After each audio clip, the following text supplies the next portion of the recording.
You're listening to the Flickcast, a pop culture podcast about stuff nerds love. I'm Chris Ulrich, and normally this would be the time where I would introduce Joe Dilworth, but unfortunately he's ill this week. So we're not going to do a main show, a big show. Instead, since I didn't really have time to find a co-host or a replacement for today, not that anyone could replace Joe, but, someone to step in and sub like we've had our friend Rick and a few other people do that over the years. But no time this week. So what we're going to do instead is normally we record a bunch of stuff for our patrons before the main episode. This time we're going to release some of that material and let people enjoy it. Mostly it's about music and about some Ted Lasso and about some Star Wars Visions. So it's kind of the same thing, but some stuff different too. So anyway, enjoy, and we'll see you next week with a brand new episode where we're going to talk about What If and Foundation and why The Last Man and why that's so irritating now, even more so than it was before. And we'll get back to all the normal stuff that we, discuss every week in a much bigger and more involved fashion. But in the meantime, enjoy this little snippet, and we'll see you next week. Thanks for listening.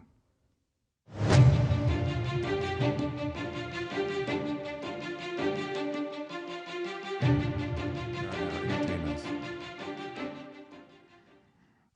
30 years ago. Those guys. Screw Nirvana? Is that what you just said? I'm not a fan. Wow. That's hurtful. To who? To me. Why would you say something like that? It's mean. Because they're not very good. Oh. Yeah, but they were innovative at the time. I guess. I feel like they ushered in a whole new era of music, like the whole grunge thing and whatever. And of that, you don't like any of that kind of bands? They gave it notice. There were far superior bands already doing that stuff that thankfully also came to prominence, like Soundgarden and their predecessors. Yeah. And Pearl Jam, Stone Temple Pilots, and all. I like all those, but Nirvana, I don't know. I guess my whole problem with them was Kurt Cobain's whole, I don't want to be famous and people to listen to my stuff, but I'm going to keep making money off of it. I'm like, yeah, what? well, he's a reluctant genius. Here's the thing. Stop making music and go do carpentry. I mean, it was just like... Well, he did stop. He ended up, yeah. allegedly killing himself. Allegedly. And not in L.A. No, he was not in L.A. No, he was not. No. So... Agree to disagree. Well, I'm not saying they were the greatest band ever, but they were definitely influential. But you're right. I think I probably like Soundgarden better. Yeah. But excuse me. And I do enjoy the Dave Grohl now and again. Yeah, I mean... A nice bowl of Dave Grohl. That's how I start my morning. That's how I start my morning, with a hot steaming cup of Dave Grohl. Yeah, baby. And Foo Fighters are okay, but... They're okay. I just like the fact that they're still doing it the old-fashioned way. Yeah. I like guitar and drums and bass and, musical instruments as opposed to... Yes. I'm not as big into the synthesizer type stuff, although I do like some 80s. I don't know. I'm an enigma, I guess, is what it comes down to. You don't like programmed music. You like people to play music. Some I do, but I also enjoy musicianship as well. This is why I want to say it's Weezer. I have to go back and listen to it. So there's a podcast where Rishi, I can't remember his last name, but he did the West Wing Weekly podcast with Josh Molina, and he does a music podcast where each episode he talks to an artist or a band and goes into like one of their famous songs and how it was created and all that kind of stuff.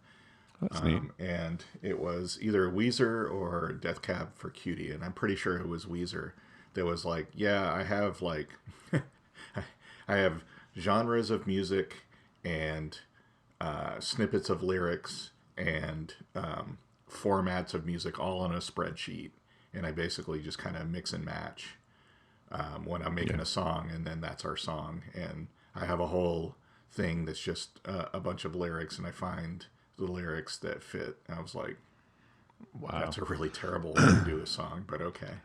So It is, and yet they make Yeah, money. Well, I sometimes feel like that's what modern music is. It's like done from a machine, like an algorithm is making it, you know. yeah.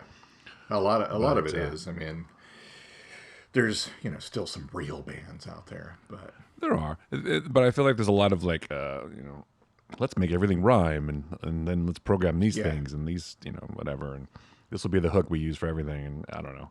I'm not a music expert, but I just, that's why I'm saying I like musicians. I like people who can play instruments. I like people yeah, who can play multiple instruments. I appreciate that because I can only play a couple. So I appreciate anyone who can play like 10 instruments. I mean, I joke about Dave Grohl. Dave Grohl can play the drums extremely well, and guitar yeah, extremely yeah. well, and and so can that Nandy, whatever that girl that he was playing against. That was pretty She's so impressive too. So. awesome. That was so cool that they Did you finally had her did on you see? stage. Yeah, I saw that. That was pretty cool. Yeah, she kept up, man. She totally kept Oh, up. she did. I mean, it was like, wow. Their regular drummer's like, you know what? I'm done. Yeah, Here's my sticks. Here's my sticks. I'm yeah. out. He's like, well, here's the new drummer for Foo Fighters. I saw a documentary. I think. I mean, I know I did, but he was interviewing a bunch of drummers and stuff, and he was one of them. He's like, yeah, drumming for the Foo Fighters when I first started was hard because I'm not a technical drummer. But when you're in the studio, apparently Dave is kind of you need to hit this exactly at this exact tempo, etc. He's very very technical, Right.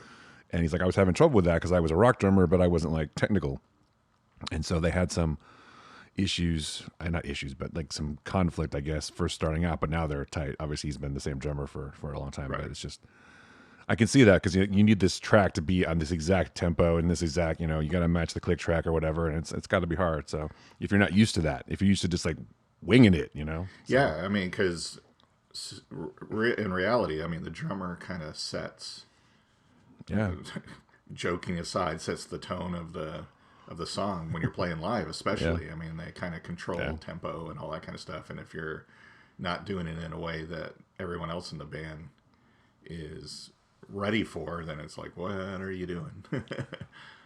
yeah. But also, I think it was like Dave Grohl feels like drums are his thing, maybe, and he was like proprietary about it and was Well, kind of that could like, be, you yeah. gotta do. I mean, he even admitted that basically in the same show. Oh, it was that's right. It was actually the thing that he made, the documentary he made about Nirvana, I Oh, think. nice. Anyway, and about the studio where they recorded everything. Oh, maybe that was it. Anyway. I'm sorry. I should remember these things. But it was a good movie, but I can't remember the name of it now. But anyway, but I can imagine there must be some. It's like this is what I did, and Yeah. this is what I do, and now. Well, that's why it's like But this, kind of sad to me. Like Phil Collins can't really play drums anymore. I mean, I guess you can make the case that he never really could play drums before. Oh, ouch! That's just Man, that's just. I think that's not true because. no. He's actually a pretty good drummer, but I think it must be sad to be Jason Bonham. That's all I can say. It must be tough. Oh, that's probably true. If your dad is John Bonham, it's like, and you're going to be a drummer too. Well, that's an interesting It's like, choice. oh, Okay, that's cool. You're going to be a drummer too. that's adorable. Exactly. You will never be as And good as your dad. I mean, it's kind of even more. I guess probably even more sad than it already is. Of course, that people like Prince and David Bowie have left us because I mean Prince was multi instrumentalist and was just. I mean, Well, and had no kids. At least Bowie had a kid, true. but he doesn't do it. He doesn't make music. Obviously, he's a He makes director, movies, yeah, which I guess is a different kind of music if you think about it, yeah. mate. I don't know where that came It's from. it's funny because like in the case of Prince, when you hear like demos and stuff that he did, it's like it's like a complete song. And it's like wow, there's literally like some of the songs that he wrote for other people that he sent the demos for. They kind of basically just replaced his vocals with theirs and kept everything else because Like, yeah, this is done. yeah, it's like oh, this is easy. We don't have to do it. Well, I mean, I've seen a couple of interviews with him or whatever where he's like, yeah, it just comes out of my head that way. It's just fully formed. Right. And You he was, he had the ability since he was multi instrumentalist, he could just write, Get it all do down, down the yeah. whole song right there. Yeah. Yeah, that's impressive. I was always I don't like all of Prince's music, but I definitely appreciated his talent Yeah. for sure. He could do pretty much I anything. was reading a interview with, and now of course I can't remember his name, but bass player for Bowie on Ziggy Stardust and Aladdin Sane and one other album around that time. But he was like, Bowie's method at the time. Who knows? I mean, maybe he kept this, but his method at the time was he would play. It's like, hey, here's how the song is going to sound, and then they do a run through, and then they'd record it. And he was like, the Ziggy Stardust album was recorded in a day, and it wasn't that he was like a slave driver or a perfectionist. He was just like he. I'm assuming that he hired and brought in musicians that he trusted and knew their stuff. But the guy pointed out that there's like this mistake in the Genie where he drops down at the wrong time in bass, and there's even Bowie even says singing the song "Get Back on It," and he said years later he toured with some of the guys from Def Leppard, and they were playing that song every night, and they're like, you have to play the mistake part because everybody knows that. And he's like, That's funny. yeah. So it's like this one mistake that he made that got in the recorded version of the song because he's like Bowie loved it, and he's like, let's leave it in there. It's canon now. Exactly. It's canon. Well, that's funny. Nobody would have known it was a mistake, probably, except he was saying it. I'm like, it's like that was the intention all along. And if obviously Bowie appreciated it, so he's like, yeah, I'll just leave that in there. Yeah, so. He goes, it sounds great, and now it's like that's the song. It's like, well, you can't play it right now because people will notice that. But now I guess the question is, what is right? Is the mistake the right way? I mean, that's sometimes the mistakes are the best thing that happens. I know some musicians and some bands, and they will do. That's kind of like a lot of times that's their method. They're not as technical. They like get in there and like the guys writing the music or writing the lyrics will come up with the lyrics, and they'll just like riff for a while, and he'll have a chord or two or whatever. Like my brother-in-law was in a band and still is, I guess. But I was in their studio a lot of times, and that's how they just come up with shit. It was always impressive to me. It's like in 10 minutes, like I've got this, and then the other guy's like, oh, well, how about this, and then how about this, and in an hour they got a song. It's that always impressed me, the creative process. Now, is it a great song? I don't know, but it's done. That's when you have a good band that clicks together, is when they can do that. And I appreciate bands that record. Like when they record for their album, they record the song. They call it live in the studio, and there's basically the whole band, and they record it. And not to say that they might not tweak some tracks or redo bits here and there to avoid kind of the mistakes, which I think they should leave in. But it just kind of feels and sounds better than each piece being recorded separately and then mixed together as a song. But yeah, they would do it both ways. It actually would. They get the whole band in the room and they record it and mic up everybody, and then they would also record like drum tracks separately, and maybe like piano track and different instruments separately, vocals separately sometimes. That's basically how Marillion does it. I mean, when they're working on an album, they all get together and they just jam. Good old Marillion. They jam for like weeks and weeks and weeks, and their producer records like everything. And then he'll go through and either piece things together or go, hey, this is a good bit and stuff like that, and come back and go, hey, listen, this is the stuff that was really good from the jam sessions, and they'll work on that, and they kind of progress to songs, and then they'll do the same thing. They'll do the whole song together in the studio, record it, and then do their separate bits to just get the best sound and stuff like that. But yeah, I think a lot of that came from the fact that tape was so expensive. Probably, yeah, that's true. Studio time is expensive. Tape is expensive back in the day. It's like we just get this down and do it all in one. And if you're in a room that can support that, then you just mic everybody up and do it that way, and be done. But now with digital, it's like I can record 4 million tracks, literally, if I wanted to, and just mix it all down. I know that, like, for example, Logic. What I'm using now with Pro Tools is like you can record, 300 tracks or something if you want, 300 variations, and it'll mix to whatever you want. But that also makes it more complicated too. So. Well, that's obviously been helpful as quite a few bands have recorded albums during lockdown, but they haven't been together. Yeah, definitely. It's been kind of great. There's been quite a few bands too that have done like quote unquote live shows. Over like WebEx and Zoom, and they're all to me, I'm still kind of marveling at that because everybody in the band is like at their home, and so obviously they rehearse it and figure it out, but they're usually like stripped down versions of songs and stuff like that, and they're all in a separate place, and they do a live show for it. It's like, wow, that's really cool. So Yeah, I was watching Jack Black did that a few times with Kyle and Yes. with the rest of yeah. They were it's amazing. Yeah, it's impressive. And also, one of my good friends back in LA, was a producer, and he has a home studio where he records a lot of people.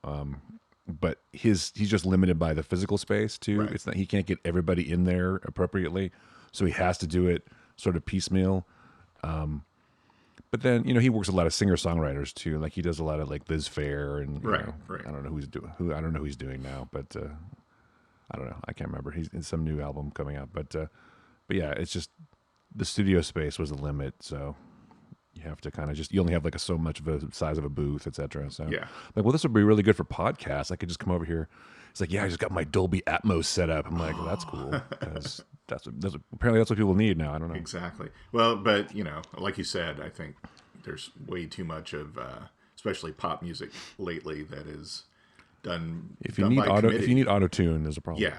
Yeah. It's like a bunch of guys get together and make oh, this music sounds really good. Let's get someone to sing over it. Here's what you're gonna sing, Yeah. and Yeah. it's just Well, I mean, it's corporatized. Yeah. The corporations own most of the song. I mean, that's why I try to support like indie bands and stuff. That's why like Austin, Yeah. there's a lot of bands, there's a lot of indie music and a lot of indie labels here too, right.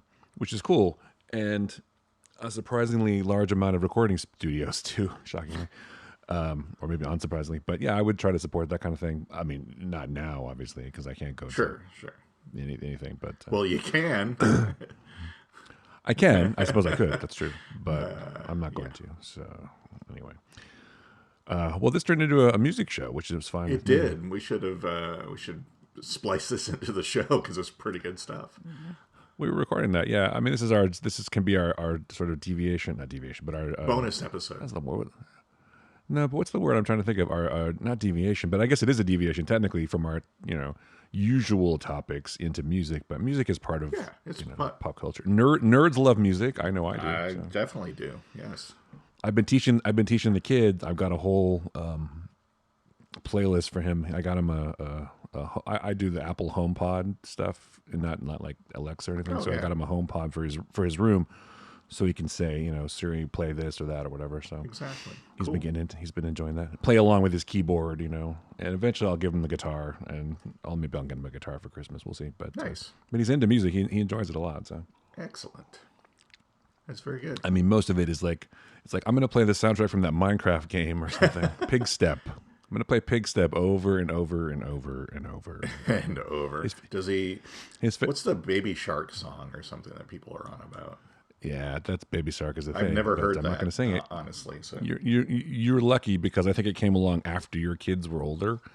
So you're lucky. all I see is people posting Baby Shark do do do do do do do. I'm like, okay, I don't know what that is, but because I'm old. Yeah. But, Again, consider yourself lucky that you don't know. all right.